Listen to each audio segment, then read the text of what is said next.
The True Crime Society podcast contains adult themes and violence and is not intended for all audiences. Listener discretion is advised. If you'd like to skip the intro, please refer to the timestamp listed in the episode description. Thank you.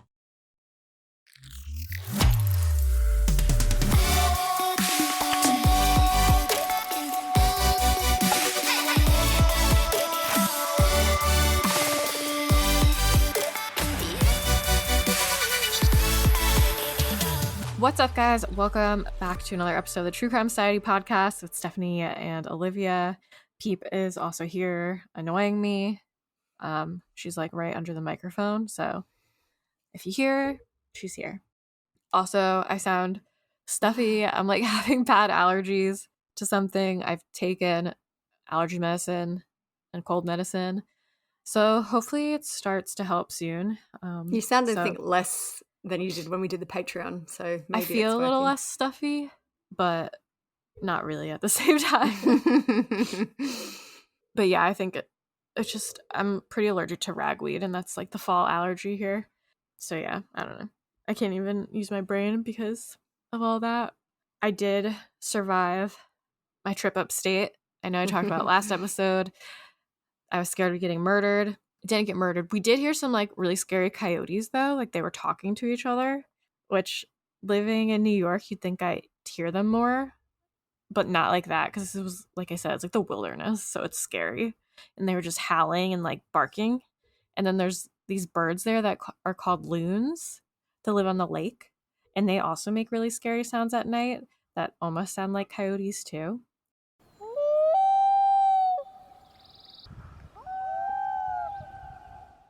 So yeah, I'm not used to that type of wilderness. The real wilderness. Yeah, the real Not the wilderness. kind of suburban wilderness. Yeah, like I'll get a scary animal sometimes. Like I know because my dad has cameras set up in our yard and stuff. So we'll get bobcats and a lot of foxes.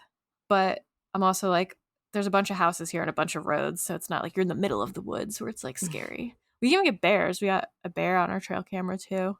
Mm. Not where I currently live, as we've all heard. I don't have a yard. I'm always like, I don't have anything to talk about, and then I just ramble about the most random shit. But yeah, trying to keep the chat minimal because this episode might be a little long. I know some of you are like the longer the better, but I'll lose my voice after a while. When I was upstate, actually, too, though, we'll talk about it when we get close to the end of this episode, because we're talking about Charlotte Sena. But I was like less than an hour away from where she was abducted from, so that was a little crazy. I wanted to go search, but I didn't. I had to go home to feed my cats.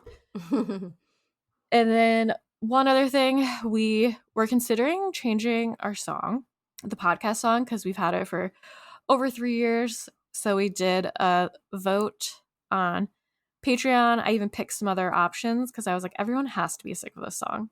Because we do get random complaints. It's very controversial. People either really like the song or like it's the worst ever. It's too poppy. It's aggressive.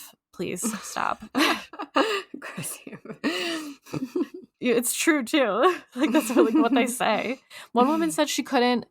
I don't know if I sent this one to you because I think it was on Spotify and sometimes there's just too many. But one woman was like, I can't listen to this podcast because the song is so out of hand that it wakes up my husband.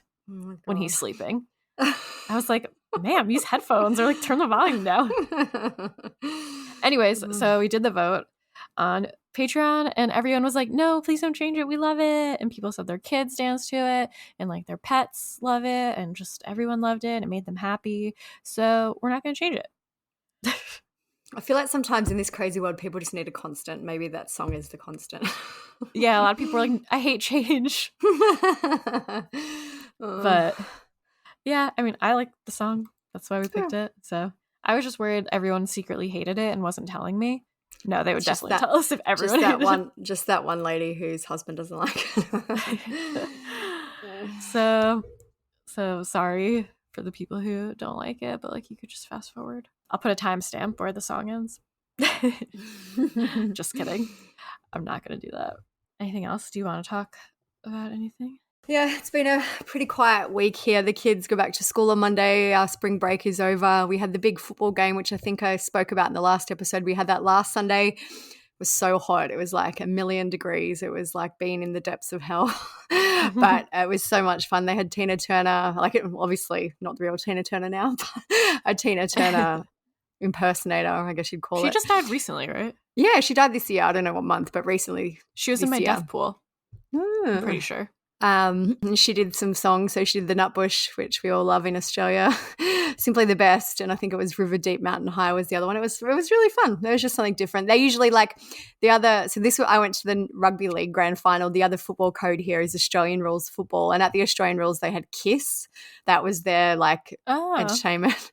So we kind of got the budget version, but it was still really fun. That's cool. Did your team win? Well, I didn't really have a team in this one. We bought tickets because my husband is from New Zealand and he's a New Zealand Warriors fan. So they were up, they made the game before the semi-final. So we bought tickets in the hope that they would make it. So they didn't. So we didn't really have a team. But it was a great game. It was such a good game. I won't go into the details because everyone will be bored. But right up until the last few minutes, it was even. So it was really, really good. I was hoping at least for a good game, not a railroading or something like that. So no, it was good fun. It was just a long, hot day, but it was really, really good fun. Yeah. Last episode when we've talked about it, remember I was like, well, you guys don't have Usher, the Super Bowl. Now we also have Taylor Swift, which I'm sure everyone has seen because the media cannot stop. Leave her alone. Yeah. Oh, it's insane. I'm like, I like Taylor Swift. I'm not an obsessed fan or anything. I don't really care about football, but I know who he is enough, and his brother and the mom and all that. But I'm like, okay, I've seen about 37 fucking articles because I've complained about the Facebook algorithm before. It's you look at one thing one time and it's here's 10 more versions of the same exact thing that I think you'll also like. No, if I've read one, I don't need the rest. The selfie with Hugh Jackman and Blake Lively, and then you see the info about Taylor's outfit that she wore to the football game. Yeah, everything.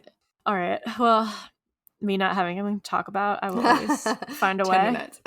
I'll find a way to chat and make everyone suffer. We'll get into the episode. We're going to talk about, I don't even think I said what we're going to talk about, but did mention Charlotte, but not the whole episode. I mean, you guys have the episode title, so you probably know, but we're going to talk about Madalina Cojocari. She is another missing child. And then Charlotte Sena, who was a missing child. We all know probably that she has been found. Madalina, I feel like it's kind of flown under the radar. Yeah, it kind of reminds me a little bit of Oakley Carlson. Yes, the same in Harmony. Yeah. More even Oakley more so because I believe, if I remember rightly, that Oakley was reported missing when she didn't turn up to school, which is kind of the same as that. But yeah, I agree that this one is totally under the radar. It's actually such a wild case. When you deep dive, you're like, what is going on? And I just can't believe that it's, she's on the FBI missing persons list. There's been a lot of investigation, but just not a huge amount of media coverage or, I guess, interest. I feel because at first there wasn't a ton of information out. Yeah. And I feel too, when a case is delayed like hers was, we'll get into it, but she wasn't reported missing for a while after she was last seen, that kind of limits the amount of evidence and the real-time interest. Yeah, because you're well, clearly the parents were probably involved. Yeah. I actually only heard of it when I sent it to you because our fave, Brian Enton, posted about it because they will do random missing person profiles in honor of Gabby Petito. So that's where I even heard of it. It's an interesting one. When we posted that we were recording about it, people were reading about it and they're like, this is ridiculous. What the hell? So we will get into those. For more than 7 months, the world has been wondering what happened to missing 11-year-old Madalina Cojocari, who's now 12 and from Cornelius. Newly released court documents show Madalina's mother believes the young girl may have been sold for cash. It's a part tell-all from jail, where Madalina's mom, Diana Cojocari, and Madalina's stepfather, Christopher Palmer, remain, charged with not reporting Madalina missing. The new search warrants reveal Madalina's mom, Diana Cojocari, calls her own mom from jail and talks about a bag with money and withdrawing cash. Diana then, according to the warrants, appears to blame her husband, Christopher Palmer, for Madalina's disappearance, putting out the theory that he gave the girl away for money.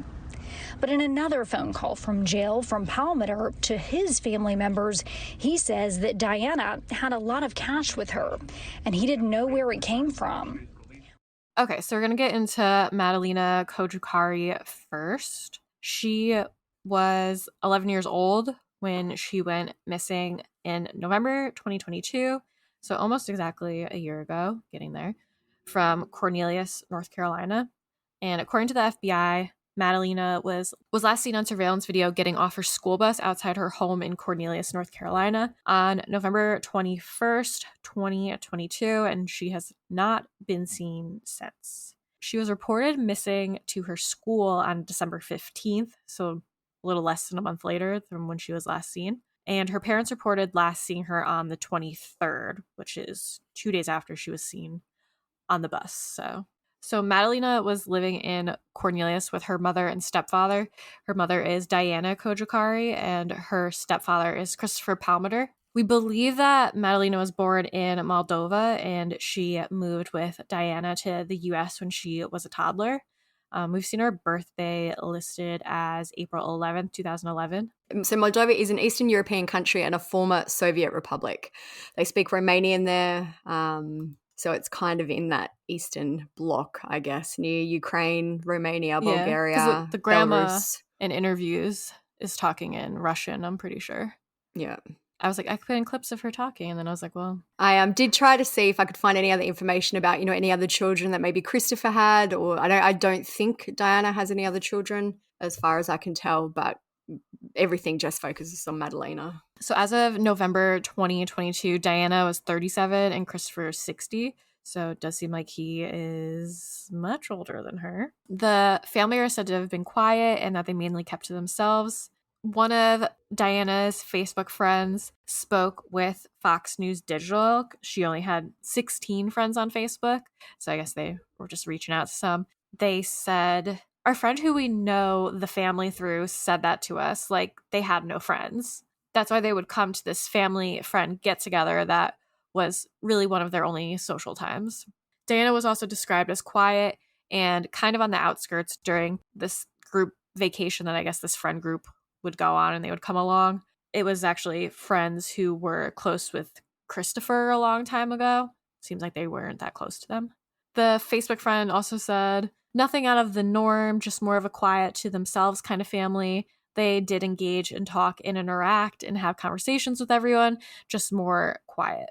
So Madalina seemed to be a typical child. The friend said, we're pretty shocked. My son would play with Madalina every year when we would have these vacations. They would hang out and play and do kid things. So yeah, it's pretty shocking. They also said that Madalina was 100% a normal little girl based on what she had observed during the group trips.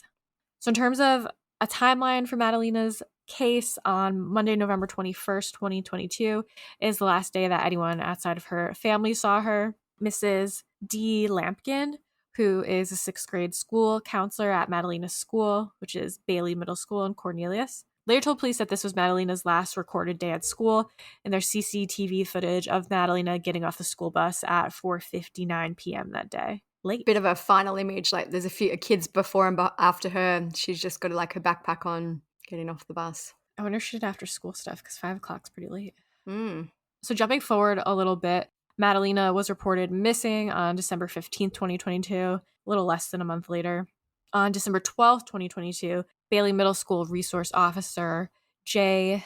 Nobles and Mrs. D. Lampkin went to Madalina's home because the child had not attended school since late November, and nobody answered the door, so they left a truancy packet at the home. The school counselor then called Diana on December 14th and asked me to meet about Madalina and her truancy from the school. Diana told the counselor that she would bring Madalina into the school the following day, and of course that did not happen. Diana arrived to the school on the 15th without Madalina, so the 6th grade counselor called the school resource officer into the meeting, and Diana told them that Madalina actually went missing on November 22nd at noon. When was the bus? The 22nd or the 21st?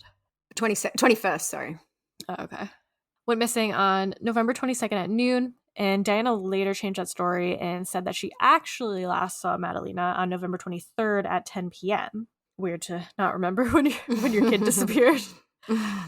After Madalina was reported missing, police went to their home for the first time on December 15th. So when detectives arrived, they found that part of the kitchen was blocked off with plywood, and Christopher told the police that he was actually building a separate apartment over there, according to the court documents. So police got a search warrant and searched the other parts of the home that day, and they seized 2 phones at that time. Last night, a North Carolina community came together holding a vigil for missing 11-year-old Madalina Cojocari. We want to pray for her. We want to keep everything positive. As the Cornelius Police Department releases new video of what investigators say is the last time they can confirm Madalina was seen in public. The short clip from November 21st shows her getting off the school bus heading home. It's the last day she was at school, but she was not reported missing until more than 3 weeks later on December 15th. Police say her school tried contacting her family, eventually sending a counselor and resource officer to their home December 12th. 2 days later, on the 14th, police say Madalina's mother, Diana Cojocari, told a counselor she would bring Madalina with her the following day. But court documents say she arrived without her daughter and then told them that Madalina had been missing since November 23rd. The 23rd would have been 2 days after she was seen getting off the bus. I was shocked. I was completely shocked. An arrest sheet shows Madalina's stepfather, Christopher Palmer, told police the last time he saw her was on November 16th. When officers asked Diana why she did not report Madalina missing earlier, she said she was worried it might start a conflict between her and Christopher. Once police started investigating, they put together a timeline of what happened after Madalina was last seen on CCTV. On November 23rd, 2022, Christopher said that he drove to Michigan to pick up items. He also told police that by that date, he hadn't seen Madalina for a week. So that's weird because she was on camera. Yeah, on the 2 days bus. before. So, was he not There's home? so many kind of stories that just don't add up. Also, Michigan to North Carolina, far. And just to pick up items, strange. But I feel like that has to be easy enough to verify, checking his car info. Did he get gas? Was he on camera getting gas? Can they prove he went to Michigan? It's interesting what they've released. They've released kind of tidbits, but I feel like there must be so much more that they're holding on to. Yeah, they haven't said if they verified that he went to Michigan or not, but it should be easy enough to verify or not. But just to pick up some items in Michigan, very far away, seems kind of ridiculous. November 23rd is the day that Diana told police that she noticed Madalina was missing. Diana also told police that Christopher actually left for Michigan on November 24th and not the 23rd, as per his story. She said the couple had argued the night before he left for Michigan. Christopher returned home on November 26, 2022 from Michigan. And he told police that when he got back, he asked Diana where Madalina was, and Diana said she didn't know where she was. Christopher told authorities he told Diana that he didn't know where Madalina was either. They reportedly both accused each other of hiding Madalina. Despite not being able to find her, neither one of them reported her missing. This part is where I'm there's a lot that doesn't make sense, but Christopher said he already hadn't seen her for a week, and then he went to Michigan for at least 3 days. And then he comes back, and she's still missing. My daughter is Madalina's age, a little tiny bit younger, and I've got one that's a little bit older. It's I just don't know. Oh yeah, we just noticed they're missing. I don't know. But also, how would then the wife's well, I don't know where she is either, and she's accusing him of hiding her, but he hasn't even been there allegedly. And you think Diana is home alone, I'm assuming, while he is allegedly in Michigan. Any normal people, if your kid is missing, wouldn't you be calling your significant other, freaking out? Makes no sense. Yeah. Yeah, and she's not, it's not like she's old enough to be out and about on her own. Oh no, she doesn't, which we're getting to later, she doesn't have a phone, she doesn't have anything. It's not like she's just a child who is very independent. It seems like she wasn't before this. And then still, neither of them report her missing. They're just oh, she'll turn up. Christopher told police that he asked Diana many times where Madalina was over the following weeks. And court documents say that he asked Diana if she had hidden Madalina, and she wouldn't give him a straight answer to that. When police asked Diana why she didn't report Madalina missing, she said that she was worried it would create conflict between her and Christopher. Diana also told police that she contacted her family in Moldova about the situation, and they advised her to contact the police. She told them that Christopher had put the family in danger. She also told police that Madalina did not have a phone and that a backpack and some clothes were missing from the house. It's basically insinuating that, her and Christopher had an argument and maybe that triggered Madalina to run away. She said that Madalina didn't have any friends that she would have gone to stay with, and they didn't have any close family in the country. So then on November 30th, officers said they were called to the couple's home after a small fire was seen burning between this address and the car wash. I guess they live near a car wash. A neighbor later told police that Diana was burning what turned out to be furniture in the backyard. I've saw people say that it was a couch, and also I've possibly seen the couch as well. I saw some people saying also a children's bed, but I haven't seen that verified. So police believe that at some point between November 22nd and December 15th, that Diana drove her Prius to Madison County, North Carolina.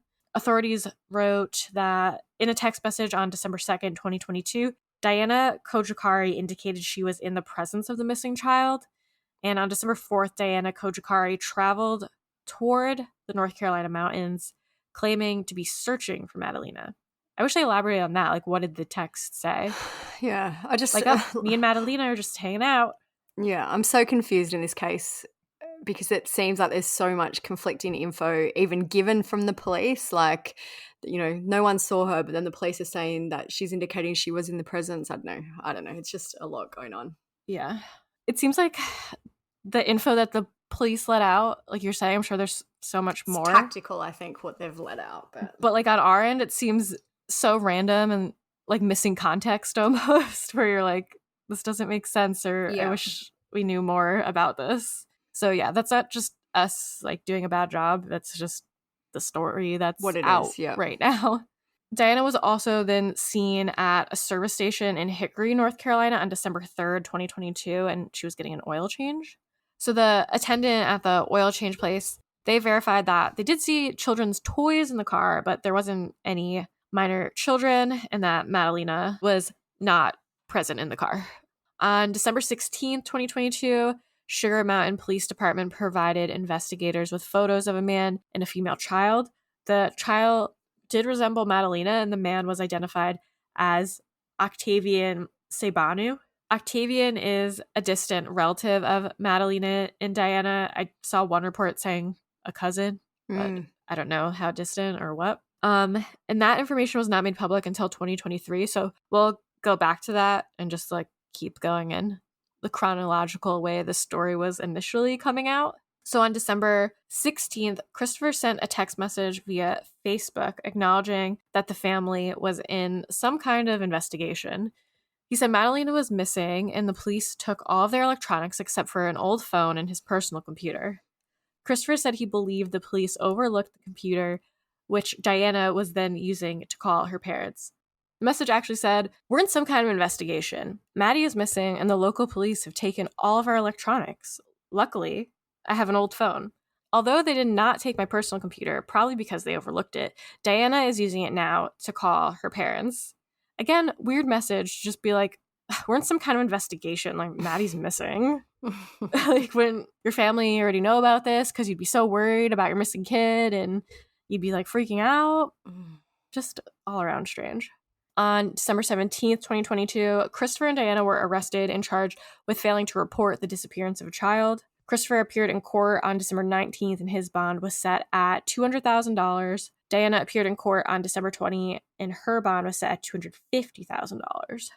It's the last time Madalina Cojocari was seen in public on video getting off of her school bus on November 21st. But her mother and stepfather didn't tell anyone she was missing for 3 more weeks, leading a grand jury to indict them. It doesn't mean anything. It doesn't mean, oh, we got them. It's just the next step in the formal process of getting to Superior Court.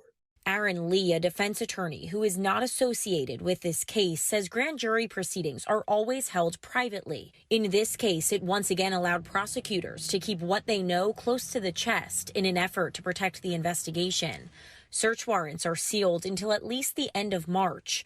The order to seal those warrants shows investigators obtained a search warrant for Christopher Palmer's cell phone and the call detail records for him and Madalina Cojocari.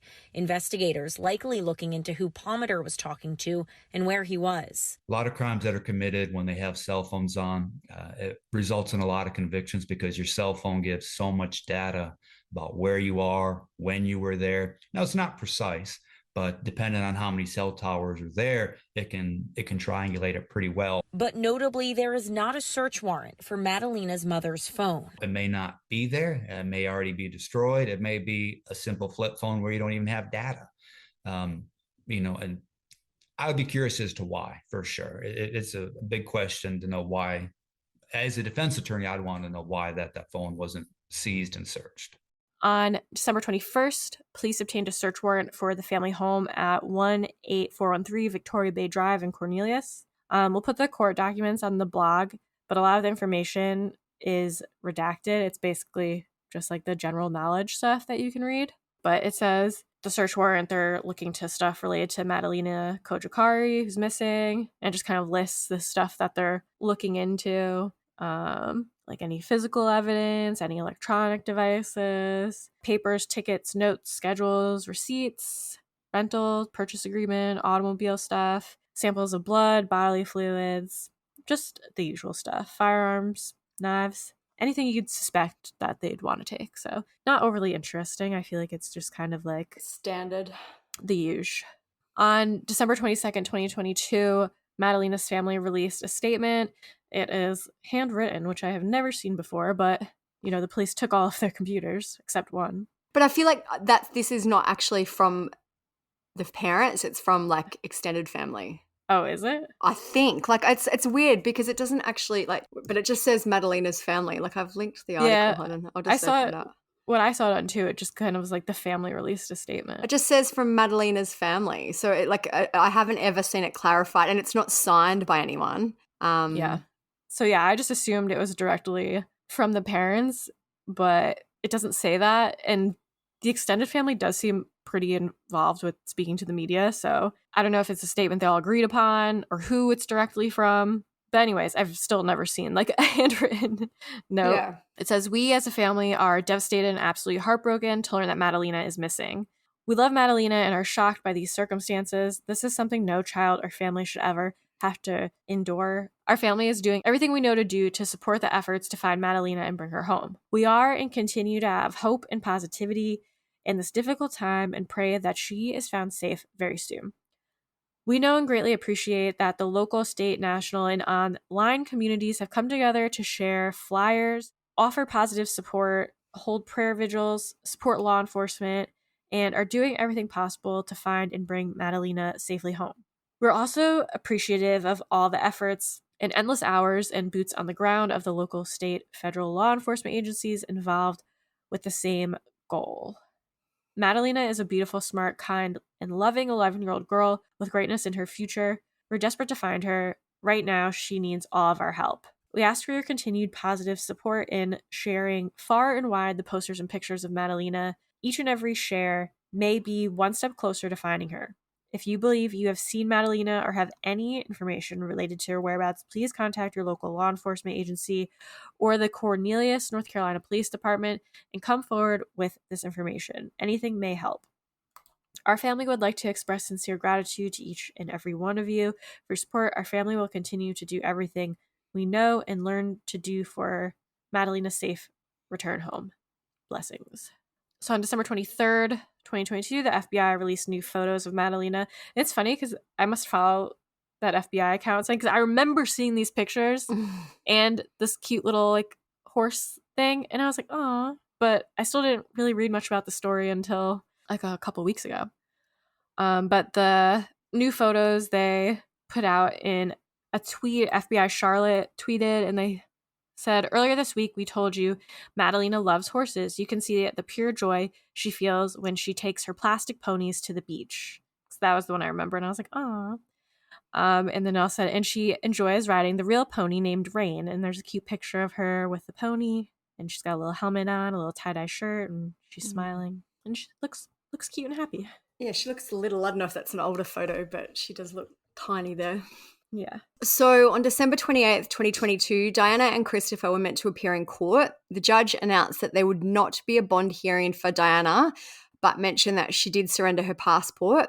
The judge said the state would take no action on the bond, but added a condition that Christopher must surrender his passport too. So a lot of the info in this episode comes from the court documents that were initially released in January 2023. And this information comes from WBTV about the documents being released. Basically, a reporter named Nick Oshner went before the judge asking her to make the search warrants public. 6 search warrants had been executed in relation to the case, but because the warrants were sealed, it wasn't clear what the investigators were looking for. Basically, the warrants were for the house and for the couple's phone records. The state had argued that making the information public could negatively impact the search for Madalina, and the attorney said there is no amount of public interest in these documents that could outweigh the attempts to find this little girl. But the reporter argued that the public has a great interest in knowing and finding Madalina, and he also said that there was no evidence that the release of the search warrants would kind of impact the case. He argued that if the court were to keep the details a secret, the public would speculate, which isn't helpful to the case, and that's when the judge unsealed a lot of the documents. She said that she unsealed the affidavit because the details are already public, and she unsealed certain parts of the search warrant, but redacted things that were returned to the family after the search was completed. So on January 11th, 2023, police seized a hard drive from a company that Christopher had hired back in 2021. They took the hard drive with the intent of searching it for files, images, videos, and emails, and any other kind of information that could help in the search for Madalina. Diana's car was searched in February 2023, which I can't believe it took that long, but for some reason it did. There's a warrant that says on Thursday, February 10th, 2023 at 1:50, the K9 alerted on the driver's side of the door, which was suspect Diana Cojocari's vehicle. Interesting they call her a suspect, but I guess she is. K9 is trained to alert on any and all narcotics. The dog was also alerted on the vehicle on Monday, February 13th, 2023, when a search warrant for the vehicle was obtained. So we know that inside the car they found a Moldova debit card, which belonged to Diana, Madalina's Romanian and Moldovan passports, Diana's Romanian passport, and miscellaneous education and work certificates. So it seems like for some reason she was keeping all of these official and important documents in her car. Yeah, sketchy. On March 8, we learned more about Octavian Sabanu, who is the distant relative that we spoke about who has been apparently seen with Madalina. It says that investigators found that Diana had extensive communication on December 2, 2022 with Octavian. His phone records revealed multiple calls to phone numbers belonging to unidentified targets involving ongoing drug narcotic trafficking investigations. Diana also asked Octavian if he could help smuggle them away from their home because she was in a bad relationship with her husband and she wanted a divorce. There was an alleged sighting of Madalina at Lowe's Foods, apparently with Octavian, in Linville, North Carolina on December 16th, 2022. But in the last few weeks, apparently that's been debunked and it wasn't Madalina. So we'll go into that a bit later just to kind of keep with the chronological timeline. But at the time, police said that they had seen a child that resembled Madalina at the store. So April 11th, 2023 marked Madalina's 12th birthday. David Baucom, who is the chief of the Cornelius Police, said our goal is to find Madalina. On April 14, 2023, Diana was found to be in possession of a baggie with white powder while she was in prison. She was charged with possession of a controlled substance. A test concluded that the powder was cocaine and fentanyl based, and Diana claimed that she had found the bag in the shower. And this is a really random kind of part of the story, but so that was April. In July, on July 6, jail records show that the drug charge against Diana had been dismissed without leave by the district attorney's office. Some articles, and I've read different accounts, say that the substance was sent for testing and it was determined not to be a controlled substance. So even though they said they tested it and it was cocaine and fentanyl, they're now saying some say it wasn't a controlled substance, while other reports say the charge was dropped due to insufficient evidence. So I'm not entirely sure what the correct. So confusing. And they're two totally different stories. Like one is A, it's not drugs. The other one is B, there's not enough evidence. So I don't know. Which doesn't make sense. Like, if you literally have the drugs, how's there not enough evidence? Unless they mean there's not enough evidence because it actually wasn't a controlled substance or was inconclusive. Yeah, I don't know. It's a very weird kind of side note to the story. Yeah. On July 10, a tip came in that Madalina had been seen at a gas station in California. A user in the Find Madalina Facebook group said she was driving to Susanville on July 5 when she stopped at a Valera gas station in Weaverville. She spotted a young girl there who asked for a ride up north, and the poster said the girl looked a lot like Madalina. I'm a parent, and my daughter went to Madalina school, and my son has played with children in her neighborhood, and it was just heartbreaking to see that she's missing. It's been nearly 8 months since Madalina Cojocari was last seen in public getting off a school bus back in November. Now a post on the Find Madalina Cojocari Facebook group is getting some attention after a woman shared her belief that she saw the Cornelius girl in California. Everybody's holding out hope that she can be found. In the post, the woman who did not want to be interviewed shared an encounter with a young girl who appeared to be alone, asking for a ride at a gas station in Weaverville in Northern California. Concerned about her personal safety, she did not give her a ride, but did report the sighting to Cornelius police after she stumbled onto Madalina's missing report. Cornelius police say they are aware of the tip and detectives are following up on the information. In the meantime, former FBI agent M. Quinton Williams says the best thing people can do is share Madalina's photo. Now we have social media and everybody is empowered. As long as you're on the platform, you are empowered to get the word out. So at the very least, everybody can blast it on the internet. He applauds the woman's effort to report the incident because he says all information is important in cases like these. We have about 850,000 law enforcement officers in America, but we have over 330 million people. The way we're going to solve crime is if those 330 million people are involved with the solutions of these cases. On July 18, 2023, documents were released regarding a phone conversation between Diana and her mother, which were made while Diana was in jail. During the call, they discussed, quote, a bag of money, withdrawing cash, and a theory that Christopher gave Madalina away for money. There was another recorded jail cell between Christopher, his brother, and his sister-in-law, and in that call, he mentioned that Diana had a lot of cash and he didn't know where it came from. In the recorded call, Christopher says there is, quote, financial stuff coming up, and his brother tells him not to worry about the financial stuff. On August 17, 2023, Diana and Christopher both pleaded not guilty to their charges in Madalina's disappearance. Christopher was granted a secured $25,000 bond with electronic monitoring and pre-trial supervision. Diana was not granted bail. Brandon Roseman is Christopher's attorney, and he said that his client has cooperated with police and that they believe Diana is hiding Madalina. The attorney said he told police on several occasions he believes that Diana had taken Madalina somewhere into the mountains. He told detectives specifically that he believes Diana took her somewhere and that she is safe. Christopher has said that Diana believed he was putting Madalina in danger by naming her as a beneficiary on an investment account. The attorney said in the interviews he gave to police, he's adamant he doesn't believe Diana harmed Madalina. He believes that Diana believes Madalina is in danger from some unknown third party, apparently related to him placing money and assigning benefits to her in a 401k account, something that doesn't make any sense. So another kind of story about what could have happened to her. It really doesn't make sense. From what I've seen, like they don't seem to have like a lot of money. Like he's not a billionaire that someone might put a target on Madalina to get that money. It's just like, yeah, there's no reason to be paranoid about that, it doesn't seem. And there's no easy, like they're not wealthy, and there's no easy way to see if he has a 401k and who the beneficiary is. It's not like she'd be, as far as we know, inheriting millions from a 401k. It's just weird. So Madalina Cojocari is Madalina's grandmother. She spoke to the media in August this year, and she said that she believed Christopher had trafficked Madalina for money. She said, my granddaughter is alive, but she's been kidnapped.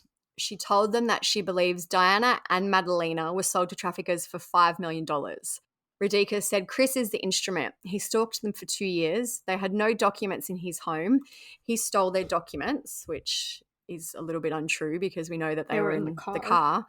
But she said he stole their documents and held them in his home like prisoners. Later, he would use narcotics to make them sleep, both Madalina and Diana. He used these narcotics in their juice. They drank it, and he took Madalina out of the bedroom and gave her over to traffickers. I don't know to whom. So when the media asked why Madalina hadn't been found, Radica said that she believes Madalina had plastic surgery to disguise her appearance. She said, he says he doesn't know anything, but it's not true. Our Madalina is alive, and Diana was warned that if you tell police anything, I will kill you. Chris knows who he sold our granddaughter to, but he is involved with criminals. So again, I have a lot of questions. If Diana was sold, how come she... Why is she here? Yeah, why is she here? Where is an 11-year-old getting plastic surgery? I don't know. It's just who's doing plastic surgery on an 11-year-old. Yeah. And a lot of people online, like, I don't know the price of human trafficking, but $5 million for one girl, this seems like an insane amount of money. So that is kind of it. Like, I know it seems like an abrupt finish, but that is what, like, that's the chronological timeline of the case. It's such a confusing case, and I feel like it's even gotten more confusing in the last few weeks because News Nation released an article in September, so just a few weeks ago. This seems to be one of the newest updates. So the title is called Madalina Cojocari, New Theories Emerge in the Case of Missing NC Girl. And basically it goes on that they went to North Carolina. I wonder if this is Brian. Maybe this is what he did. Or it's what he posted anyways. To investigate Madalina's case. And then it says it goes into the sighting that we mentioned earlier of her being at the Lowe's grocery store. It says, there was a possible sighting at the Lowe's Foods here in Sugar Mountain. We were able to track down that video still footage and forwarded that to Cornelius. And the last sentence, this is the only place I've seen this. I haven't seen it in any other sources. And I don't know if it's just because News Nation is maybe the only one still covering it, or if this is, it could be incorrect. I'm not sure. But according to News Nation, it says police said the sighting, along with the other one in California, which was at the gas station, did not turn out to be Madalina. So I'm just so confused about this because police were the ones who released the information and said that the child who looked to be Madalina was seen with Octavian at this grocery store, and now according to News Nation, it's not her. I watched the video that like probably went with this article, and the police said they looked at the videos and were able to tell it wasn't her. So I don't know if maybe when they first said it they hadn't seen the videos yet, but it seems like I don't know why they would just like prematurely say that. On December 16th, a woman reported seeing a girl resembling Madalina with a male companion. There was a possible sighting at the Lowe's Foods here in Sugar Mountain. We were able to track down video, still footage of that, and forwarded that to Cornelius. But police say the sighting and another one in California did not turn out to be Madalina. Still, the area is vast, and outdoor experts say it would be easy to stay hidden. I just feel like there's so much noise in this case, and they've released things that contradict each other. So I'm just like, I don't know, was she with Diana and then Diana dropped it to Octavian and that's why Diana said she was in the presence of Madalina? Do you know what I mean? Like, there's all these things that kind of lead to one story, but then if she wasn't seen with Octavian at this Lowe's, maybe that whole trail isn't correct. Yeah. I think like the family is clearly all around sketchy and up to no good, but I don't know. I do feel there is a language barrier as well, which makes it all seem a little bit more, I don't know what the word is, unbelievable. Like there's a kind of a lost in translation issue for some things, which makes it all seem a bit more wild. But I don't know what's going on. I really don't. And I wonder if it's hard for them to get information from the family who doesn't live in the country. Like, is that outside of their jurisdiction? Or I guess since it's a missing kid, like the FBI is involved, I'm assuming that would make it more difficult.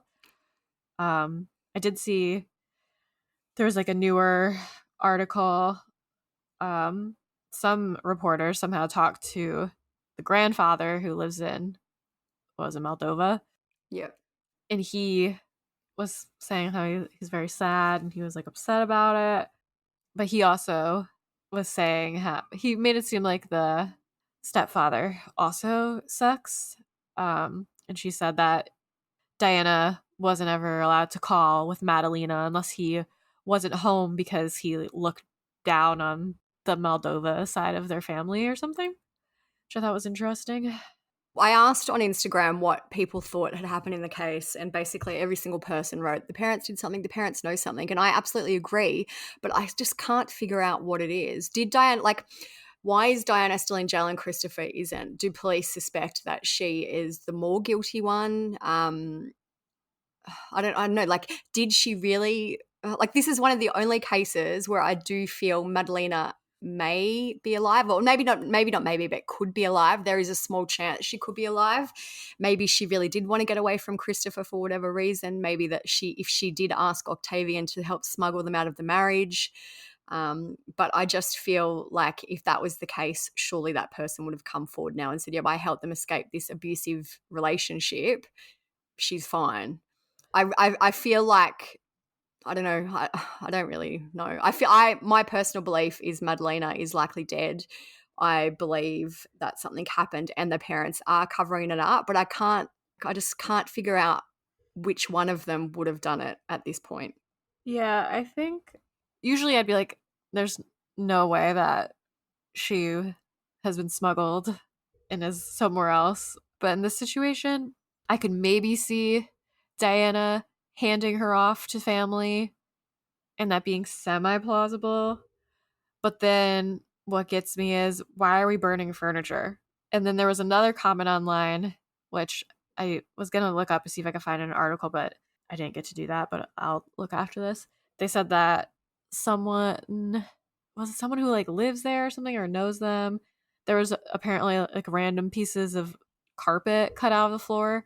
I don't know if that could also be from the police with their search warrants taking evidence, or why are they cutting up the carpet? This, one of the theories, so most of the comments that we had were that the parents killed them. I feel like this is actually probably the most plausible theory from one of our followers called Hannah. She said mum and stepdad killed her. He took off to get rid of the body while the mum burned the evidence. That's what I was thinking. Because, I mean, it wouldn't be the first time where like the mom is helping cover this up, basically. I don't know if he did it or she did it or what happened, but also all the like the money and all that weird stuff, that could be maybe they were paying someone to get rid of the body or to help them cover this up or something like that.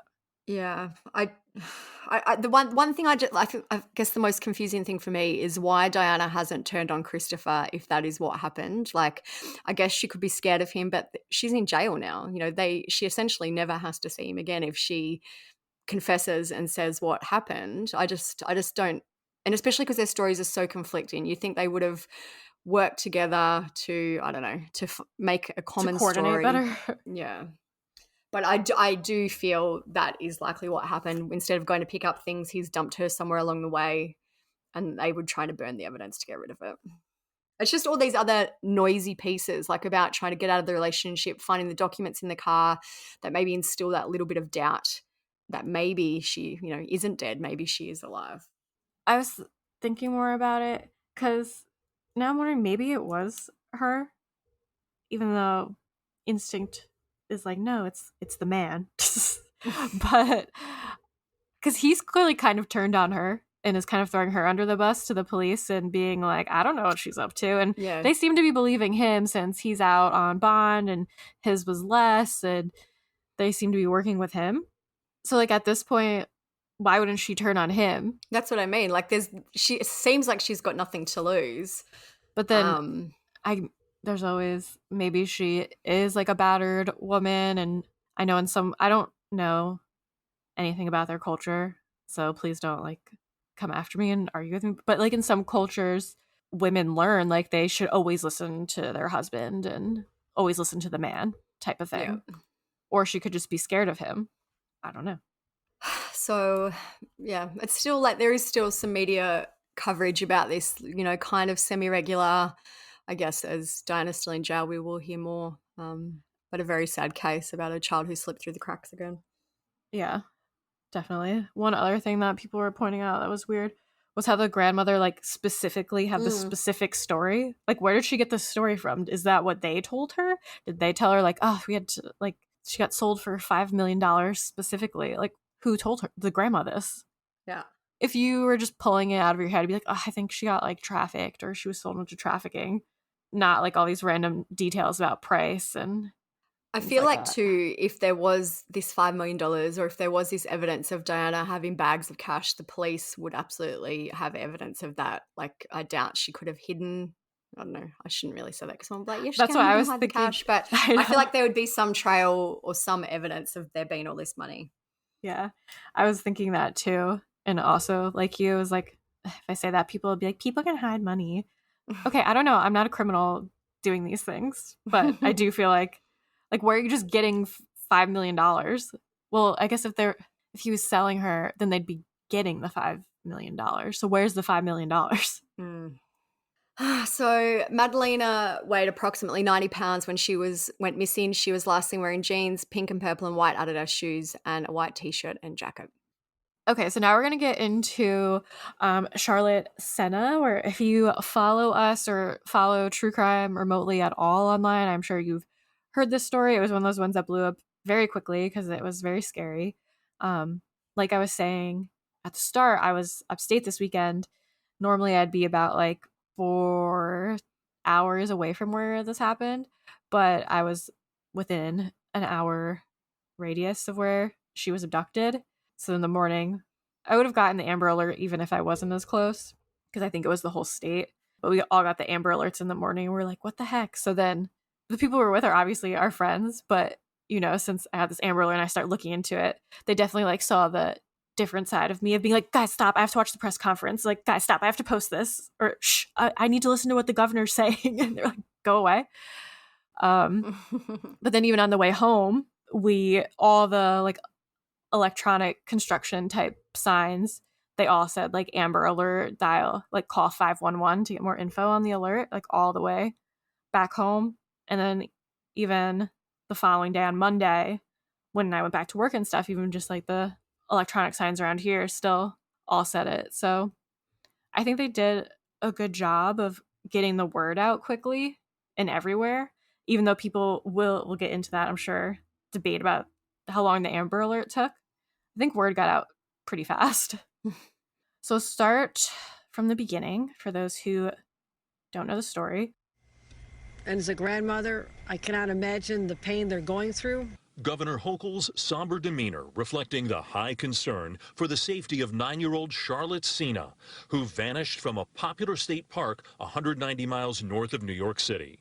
This is a map of Morrow Lake State Park. Charlotte and her family were camping in an area known as Loop A. She'd been riding her bike with friends, then decided to do one more loop alone.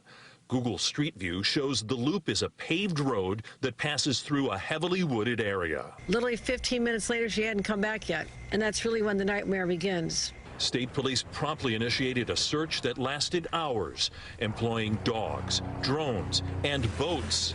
Fears are growing Charlotte was abducted. After that exhaustive search, when we couldn't find her here, it was quite possible that an abduction had taken place. The governor said work to pinpoint people who might have encountered Charlotte include specialized technology. We brought in technology experts also to analyze other forms of communications in the park at that time. I really don't want to get into the cameras and the technological aspects of our investigation and our search at this time, but I can assure you we are doing everything we can to reunite Charlotte with her family. Charlotte was camping with her family in the Morrow Lake State Park in New York on September 30th. Charlotte and her friends, some say cousin, the governor said friends she considered cousins, they were out for a bike ride and they were doing like this little loop that was located around their cabin. Of course, Charlotte decided to go for one last ride by herself around 6:15, and after like 15 minutes or so, she hadn't returned, so the family and friends and them started looking for her. By 6:45, searchers had found Charlotte's abandoned bicycle on the trail, and they called 911 to report her missing. Lieutenant Colonel Richard Mazzone from the New York State Police said, at approximately 6:45 p.m., Charlotte's bike was located in Loop A, and at 6:47 p.m., Charlotte's mom, Tricia, called 911 to report her missing. New York State Police arrived at the park by 7 p.m., and they started searching right away, and it continued overnight. Authorities used drones, canine officers, aviation, water search, rescue teams. Like, they had a lot of resources out very quickly looking for her. An Amber Alert for Charlotte was issued the following day on Sunday, October 1st, 2023 at 7 a.m. Authorities were questioned as to why it had taken so long to issue the Amber Alert, and a lot of people online have been in an uproar about that. But we've talked about this in episodes before, Charlotte's case didn't technically meet the usual criteria for an Amber Alert. According to the Amber Alert website, the recommended criteria is that there is enough descriptive information about the victim and the abduction for law enforcement to issue an Amber Alert. So usually this means there's some sort of description of the abductor or maybe like a vehicle involved. And with Charlotte, there was none of these things. So that kind of delayed the alert being issued. Each state is different. That's why it says the recommended criteria. I know New York has, within the last couple of years, made it a little less strict, but still it said that one can be issued if the police believe that the child was abducted and is in like immediate danger, but that they need to have reasonable cause or something, which basically meant like someone had to see her maybe get abducted, or they needed something leaning towards that she was abducted, and it seems like they had nothing, just that she was gone. So then they had to search the whole park, like they did this massive search with all the things to prove that she was not in the park. And then after that, they were able to say, we can infer that she's been abducted. So that's why it took so long. It wasn't just like the police being lazy and things like that. It does bring up this debate that comes up time and time again with Amber Alerts. Like, I understand why the criteria is there, because if it's for every kid who goes missing for a couple hours and turns up because they just ran away or got lost in the woods or something, people would take them less seriously. But there also are many cases that could benefit from some sort of alert being sent out. So, I mean, that's a debate that's out of my pay grade.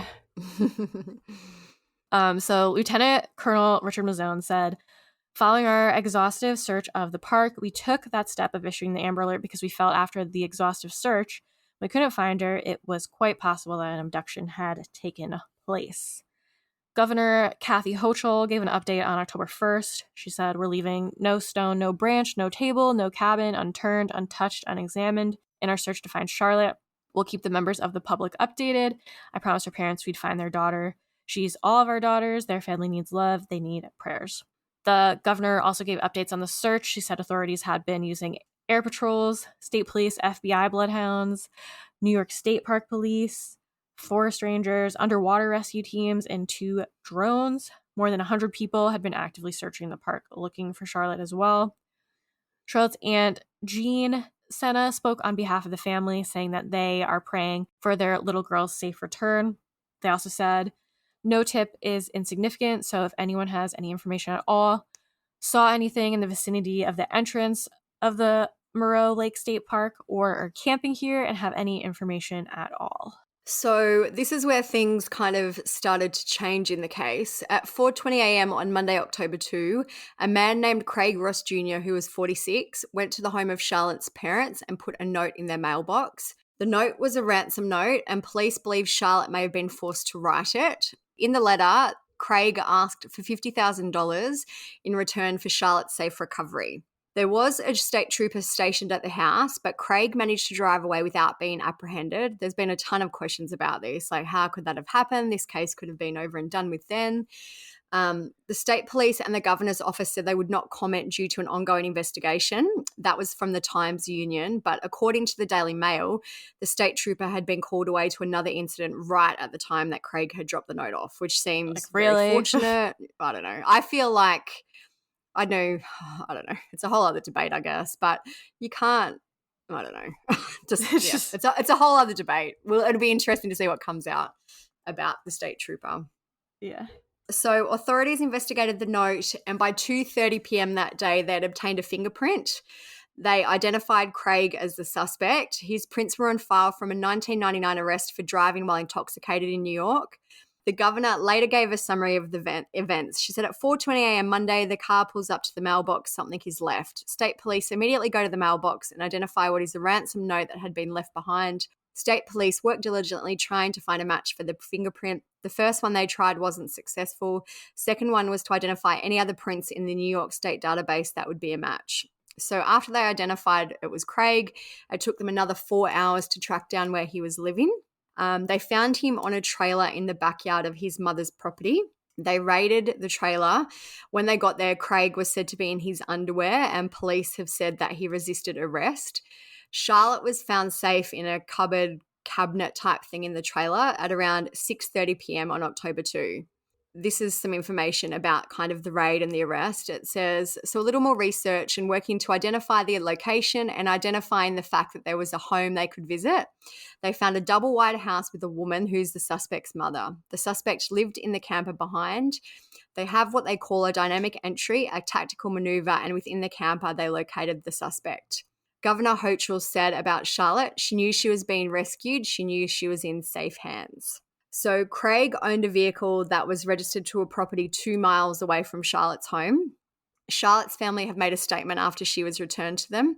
She said, "We are thrilled that she's home and we understand that the outcome is not what every family gets. A huge thank you to the FBI, the New York State Police, all of the agencies, all of the friends, family, community and neighbors who worked tirelessly to bring Charlotte home." So after Craig was arrested, police asked the public for help. They asked for anyone who had video footage, and they'd listed a whole bunch of roads and areas in the city for anyone to check their footage for.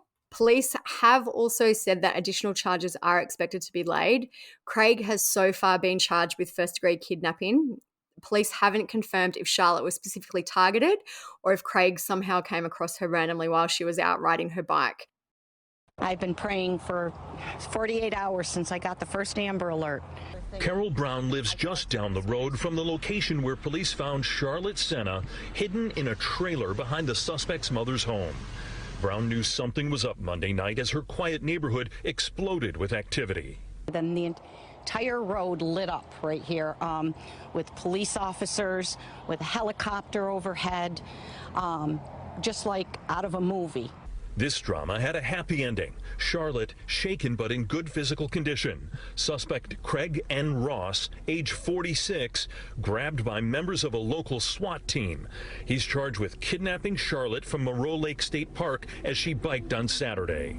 The governor says Ross set the stage for his own arrest by visiting the girl's home, putting a ransom note in the family mailbox early Monday morning. Leaving a critical piece of evidence behind. His own fingerprint. A check of the print led cops to the suspect within hours. Witnesses say the assembled first responders erupted with applause when Charlotte was found in good condition. As for Ross, my family had an issue with him in the beginning of the summer. Carol Brown says she came outside one day as her young grandson was in the yard. And standing over him, right over him with his back to me, was that man. And my heart sank. You confronted him, he got on his bike, and he rode away. Yes. And I believe with all my heart after last night that probably my grandson was this close. So the suspect gave the court a different address in Porter Corners, New York. We checked. That address in Porter Corners is literally just around the corner from where the Sena family lives, and that raises all kinds of questions about whether Charlotte was known to the suspect and whether he targeted her. That address in Porter Corners was searched today along with other locations. This is still a very active investigation. The suspect remanded to jail without bail. So I believe I read somewhere that he may be due in court again on Friday, which is tomorrow your time. So I don't know if the charges will be laid then. But as of the time of recording, that is all he has been charged with is first-degree kidnapping. If there's an update, I'll add in a clip. Yeah, there's been a lot of speculation about what the additional charges would be. I guess if there was sexual abuse, it may be related to that. I don't know. I hope that's not what it is, but I guess we will find out in the next few days. Craig does have adult children and other children. One of his sons is named Joshua, and Joshua spoke to the media. He said, he's in jail. We want nothing to do with him. I couldn't give a fuck if the dude dropped dead tomorrow. I couldn't care less. He's disgusting, he's gross, and he should die. He told Fox News, yeah, he's my father, but why do I have to deal with this shit? Everyone is asking me all of this. I don't know anything. I hate him, and I hope he dies in prison. So he's made his feelings very clear. Honestly, love that energy. It kind of reminds me, well, not really, but like, you sometimes you forget that there are family on the other end of this, like Rex Human's family. You just think, gosh, all these things these people now have to deal with because they have a creep of a family member. Yeah, definitely sucks. The New York Post do report that Craig apparently has an 11-year-old daughter as well as other sons. It says police descended Monday on the property where he allegedly cared for his 11-year-old daughter a few days a week, and his 2 sons reportedly lived with him at the address. So there are other children involved. Neighbours told the Daily Mail that Craig suffered from multiple sclerosis and that he had recently moved back to his mother's property due to his condition. So there has been some more information coming out about Craig's, I guess, past legal troubles. In 2017, he apparently squeezed his girlfriend's neck so hard that she couldn't breathe, only stopping when she fell to her knees. He pled guilty to second-degree harassment in the case after initially being charged with criminal obstruction of breathing or blood circulation. He was issued a restraining order against the girlfriend and he was fined $50. So that's a big penalty, $50. In terms of Craig ever committing other crimes against children, the Times Union have reported that he was investigated at one point for the possible sexual abuse of a 12-year-old girl. This is a quote from the article. It says the incident was alleged to have occurred more than a year ago, but the complaint against Craig Ross Jr. was filed this summer. State police closed that investigation last month without filing any charges against Craig, who has denied the girl's allegations. So that is it as far as what we know, I guess, in the Charlotte Sena case. Obviously, this will be an ongoing legal process and we will learn more. It's only been a few days since she was found. Yeah. Obviously, everyone is hoping that she wasn't like assaulted in any way.